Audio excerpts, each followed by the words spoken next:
ഈ നട്ടുച്ച വെയിലത്ത് ഒരുങ്ങി കെട്ടി പോകാൻ പോകുന്നത് വേറെ എവിടേക്കല്ല, ഫുഡ് കഴിക്കാനാണ്. എന്നും വീട്ടിൽ നിന്നല്ലേ ഫുഡ് കഴിക്കാറ്. ഇന്ന് നമുക്ക് ലഞ്ച് പുറത്തുനിന്നാവാമെന്ന് വിചാരിച്ചു. 2 ദിവസം അടുപ്പിച്ച് മുടക്ക് കിട്ടിയിട്ട് ഏതെങ്കിലും ഒരു ഡേ എങ്കിലും പ്രൊഡക്റ്റീവ് ആക്കണ്ടേ. ഈ ചൂട് കാരണം പുറത്തേക്ക് ഇറങ്ങൽ വളരെ കുറവാണ്. ഭയങ്കര ലേസിയാണ്.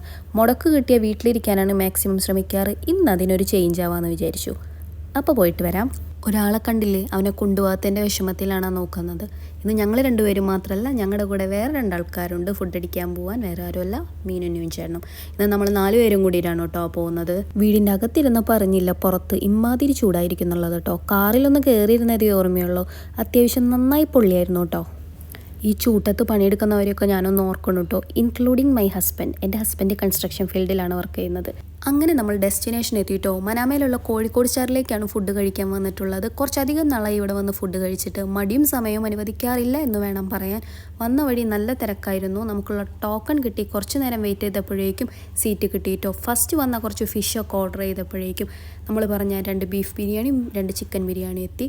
നല്ലോണം ഫുഡ് അടിച്ചു. ഇവിടുത്തെ ഫുഡിൻ്റെ ടേസ്റ്റ് പറയേണ്ട ആവശ്യമില്ലല്ലോ, അടിപൊളിയാണ്. ഞങ്ങൾ അവിടെ നിന്ന് ഫുഡൊക്കെ കഴിച്ചിറങ്ങിയപ്പോഴത്തേനും ഈവനിങ് ആയിട്ടുണ്ടായിരുന്നു. വയറ് നിറച്ച് ഫുഡും കഴിച്ച് മനസ്സും നിറഞ്ഞ് നേരെ അവിടെ നിന്ന് പോയത് സൽമാനിയയിലുള്ള ആൻഡ്ലൂസ് ഗാർഡനിലേക്കാണ്. കുറച്ചധികം നാളായി ഇങ്ങനെ വന്നിരുന്നു കുറച്ച് സംസാരിച്ചിട്ടൊക്കെ. ചൂടിൻ്റെ നല്ലൊരു പീക്ക് ടൈം കഴിഞ്ഞ കാരണം അവിടെ ഇരിക്കാൻ കുറച്ച് കംഫർട്ടായിരുന്നു കേട്ടോ. ഒരുപാട് നല്ല ഫോട്ടോസ് നമുക്ക് കിട്ടി. എവിടെ തിരിഞ്ഞാലും നല്ല ഫ്രെയിംസ് ആയിരുന്നു. പിന്നെ കുറച്ച് ഗ്രൂപ്പ് ഫോട്ടോസൊക്കെ എടുത്തു. കുറച്ച് നേരം സംസാരിച്ചൊക്കെ ഇരുന്നു. പിന്നെ ഞങ്ങൾ അവിടെ നിന്ന് തിരിച്ചു പോന്നു കേട്ടോ. ഇന്ന് പ്രത്യേകിച്ച് വേറെ പരിപാടികളൊന്നും ഇനിയില്ല. ഇന്ന് നേരത്തോടെ പരിപാടികൾ പ്ലാൻ ചെയ്ത കാരണം ഇന്നത്തെ ദിവസം കുറച്ച് നല്ല പ്രൊഡക്റ്റീവായിട്ട് കിട്ടി. അപ്പോൾ അത്രയുള്ള വിശേഷങ്ങൾ ഇനി ബാക്കി അടുത്ത വ്ളോഗിൽ കാണാം. ബൈ.